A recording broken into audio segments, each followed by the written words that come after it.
For the last 3 weeks, I've taken my SIM card out of the $1,200 iPhone 14 Pro Max and put it into the brand new Nothing Phone 2. And the experience was not at all what I was expecting it to be. So for starters, when you're making a move to a phone that is literally half the price, you expect the first few days to be jarring. And yet all I could think this entire time is, this feels the same. It almost feels like the Phone 2 was built to be a one-to-one Android carbon copy of the 14 Pro Max, because they have almost exactly the same dimensions. And not just that, the screens are basically the same. See if you can guess which one is the Phone 2. It's hard, right?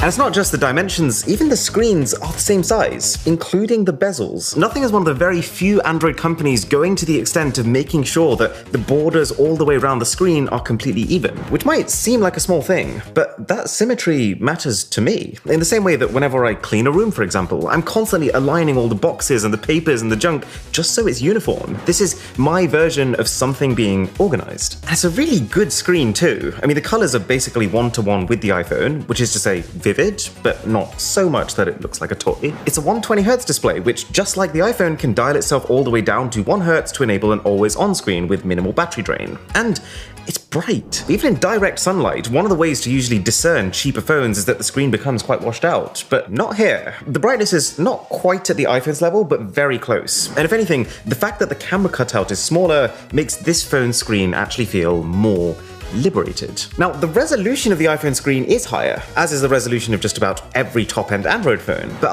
even as someone with good vision and an eye for spotting differences, I can barely tell the difference. Every brand puts in super high-res screens because they feel like they have to, but you can tell they know that the vast majority won't notice the difference because they disable the high-res mode by default. I mean, even on my Sony phone, which goes all the way up to 4K, I've set this phone to 1080p, which, I mean, it sounds like a crime against humanity. I'm only using a third of the pixels available to me, but I just don't need any more. And so what this all means is that the Nothing Phone 2 hasn't one bit felt like I'm making an aesthetic compromise, which is a big deal coming from a phone that's 2 times the price. In fact, in a way, you could say this is an aesthetic upgrade. While the iPhone is pretty universally regarded as being a clean, handsome phone, I did a poll on Twitter of some of the best looking flagship phones and it came a very close second, beaten slightly by Samsung's S23 Ultra. The iPhone's designed in a way that it can appeal to the masses, not just to the millions, but to the hundreds of millions. Or in other words, it's very simple. It's not going to offend anyone. Whereas the one luxury of sitting in a niche like Nothing currently does is that you can go absolutely bonkers with the design. You want a transparent back? Sure. You want 785 individual LEDs split into 11 segments? Why not? Let's do that too. The phone's got so much personality that if you like it, which I do, then there's a very good chance you're gonna love it. And it feels great when you're holding it too. It's lighter than the iPhone, which does make it significantly less tiring to use. The glass on the back is very slightly curved on all sides, which makes my hands feel treated compared to what they're used to handling. And it's pretty great at resisting fingerprints. It's got matte rails, which don't show any prints even if you tried. And then the back is glossy, so it does pick up prints. But because there's so much going on behind the back glass, and because the company stuck with brighter colors than black this time, it's actually never felt to me like my phone is dirty or needs a wipe. If you care a lot about fingerprints, then the white one is probably better than the gray, but the gray is still pretty good. Okay, it's time to address the elephant in the room, or should I say the 785 LEDs in the room. Oh, that was bad. That's pretty bad. They make up what Nothing calls the glyph interface, which with their first phone 1, I labeled as a bit of a gimmick. I mean, you could do some cool things like check the battery percentage from the back, or set up a specific lighting pattern so you could know who's calling without turning your phone over. But it all just felt like stuff that's fun in theory, but impractical in reality. Like, who's really gonna sit there staring at the back of their phone trying to figure out what light pattern is shining? Like, is this my fiance? Or is this my mum? So, Nothing's improved them. For starters, there's more options. So with ringtones, for example, you've now got a pretty sizable library of pre-made ones, including some notable highlights like Woo Yeah. You've got Glyph Composer that lets you use the pre-built tools to make your own, or you can go completely custom. You can import whatever track you want, and the glyphs will sort of sync up to the rhythm of that track. Pretty cool, right? And a sub to the channel would be terrific. But seriously, if you can help us overtake Apple, it will be amazing, and we are less than 2 million away. You can now use the glyph as a timer. You can use it as an indicator of your current volume level. You can use it to show you when Google Assistant is listening to what you're saying. I really like how you can assign certain notifications priority. Like you can say, if I get an email, or you can actually go as far as to say that if I get a WhatsApp message from this specific contact, then only that will light up the glyph on the back, which is an indicator to me that I know I need to check my phone. And then probably the coolest glyph feature is an integration into third-party apps. So let's say I want to take an Uber to the town center. The back of the phone can tell you the time till pickup. It's at the stage now where I'm still not finding myself using the glyphs very often. A lot of these things, they are still easier and less faffy to do using the screen of your phone. And the only third-party app that works is Uber. But I see it. I see the vision, and I like the vision. Oh, I forgot to cancel the Uber. Hiya. Yeah? Yes. Station, yeah? Yeah. So we're here now. So what I'm saying is that I see the vision, and I like the vision of a phone that when you're at dinner, you just keep on the table, face down, you be in the moment, but you still have that like mental ease that you know you're not missing out on anything. I think it's very easy to say to someone, well, just don't check your phone at dinner. But then for a lot of people in a lot of jobs, including me and mine, making sure that things happen on time with this video, for example, you just have to be reachable in case an unexpected issue crops up.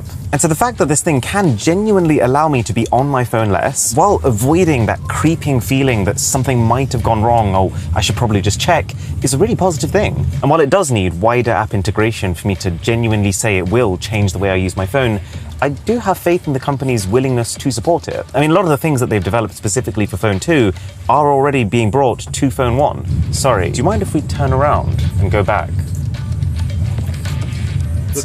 Yeah, I'll change it on the app. Thank you. And that brings me on to the software. So this thing is running Nothing OS 2, which is a skin based on Android 13. And in a lot of ways, this is how I would make the software if I was going to do it myself. It's clean, for starters. I mean, everything from the core system animations, the boot up screen, the wake from standby, the status bar pull down, the way it scrolls web pages, the way the home screen responds, to the fingerprint scanner, the way it looks, the way it reacts, and it's reliable too in my experience. Plus, this is a fast phone, and everything feels tuned towards speed, but in a way that's still graceful. If smartphones were chocolate bars, then using this doesn't feel like a Kit Kat or a Twix. This feels like a really indulgent, handmade chocolate fudge brownie. It's not flashy, it's not colorful, but it's rich. And speaking of the lack of color, this is a very atypical smartphone home screen, right? I don't think I really understood it when I first looked at it. All I could think was, why are you making it harder to see which icon is which? If you have a color screen, why not use the color? But the more that I've gotten used to it, the more I think I get it. So when you switch on your phone, you're already looking for a very specific app. Your fingers know where that app is because they've got the muscle memory. So everything being black and white doesn't really interfere with that. It doesn't make anything that you need to do slower. It's only when you come out of the app that you turned your phone on for. And you're in that situation where you're deciding whether to return to your real life or jump into another different app. That's when everything being monochrome kicks in. It makes that option feel less appealing. They've actually just a couple of days ago dropped a new update which can auto apply this monochrome theme over not just the apps that have had custom icons specifically made for them, but every app, which is exactly how it should be. It's very much singing the same tune as the glyph system. Be in the real world, be present, take back control over these apps, which I'm a big believer in. But there are some downsides. It's a little buggy, for example. There've been some very infrequent stutters when you perhaps do something the phone isn't expecting you to do. The auto-applying black and white themes seems to, on a few apps, just make them black. And the phone always seems to glitch for like a split second every single time the always-on display activates. Benefit of the doubt, this is still an early build of the Phone 2 software, and to be fair, it's already more stable than what the Phone 1 launched with. But also, it's not the most feature-rich Android skin out there. If you've picked up a Vivo phone recently, the amount of choice you get is insane. You can pick your fingerprint scanning icon, you have a billion camera modes and filters, and every type of animation that exists on the device, you can control. I mean, apart from the glyph system, which is an obvious advantage, this thing has, you can choose your icon pack, you can choose your wallpaper, and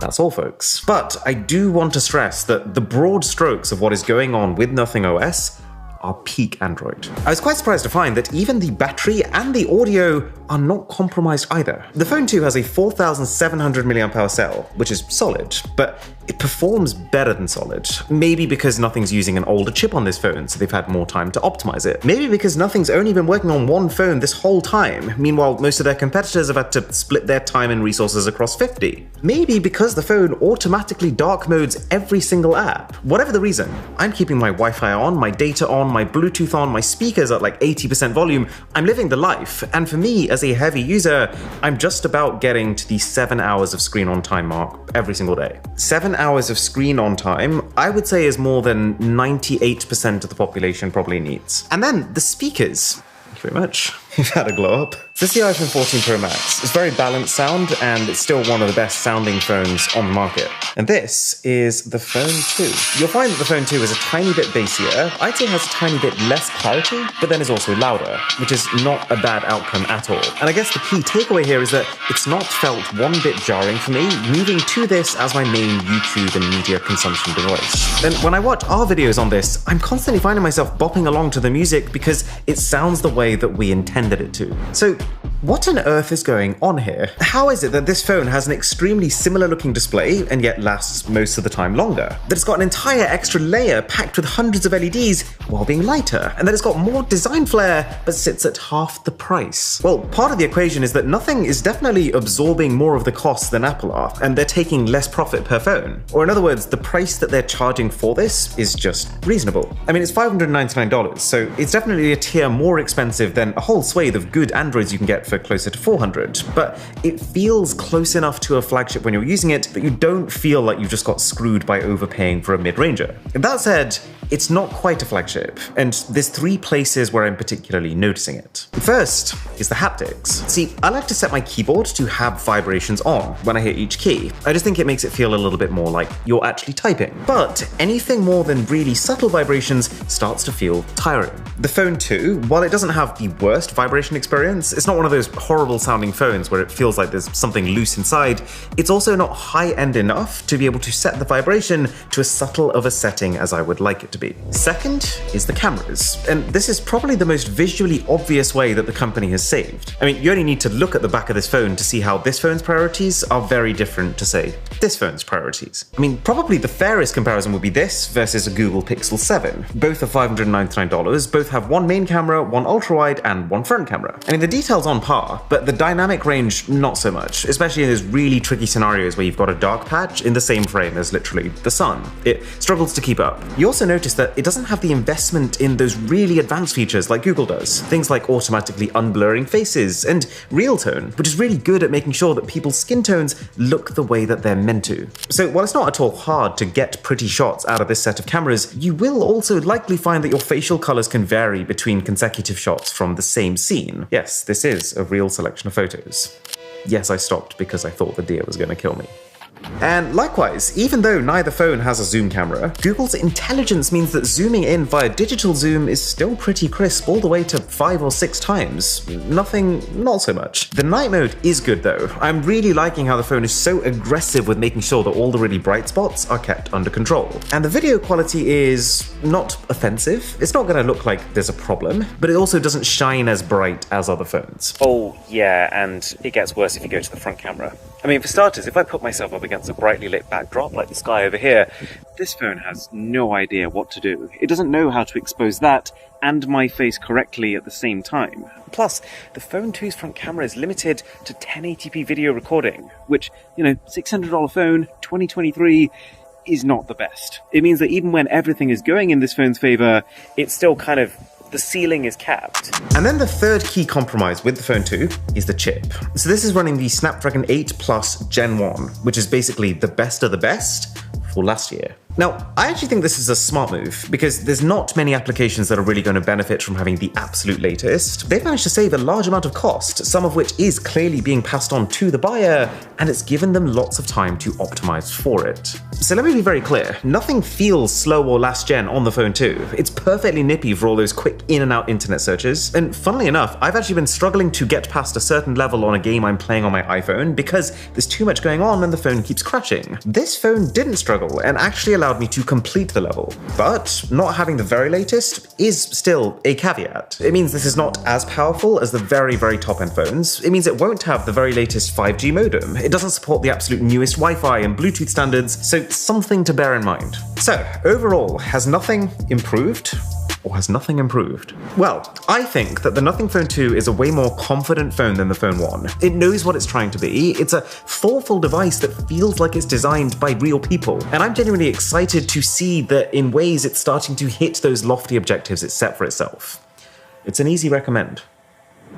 Sadly, one thing the Phone 2 can't do is record in full 360. For that, you're going to want to use the Insta360 X3. And let's be very clear, shooting in 360 is not some fun novelty that allows you to warp your footage in these weird, wonderful ways. The real benefit is that this camera can capture everything happening around you at the same time in full 5.7K resolution. So that you can shoot first, be in the moment, enjoy yourself, and then later on reframe to focus on what you want to focus on. All with this incredibly trippy third-person out-of-body experience that normal cameras just can't capture, because the selfie stick becomes invisible in the shot. It feels like magic. You can even use this 3-meter stick to create a drone-like perspective following you. It's got a surprising level of stabilization. It automatically levels the horizon for you. It's waterproof up to 10 meters, and hey, if you want your life to be even more hassle-free, the Insta360 app can edit your videos for you, using artificial intelligence to sync the best bits to the beat of the music. And if you get one using my special link in the description, you get a 5% discount, you get a 128GB SD card, and the invisible selfie stick all for free.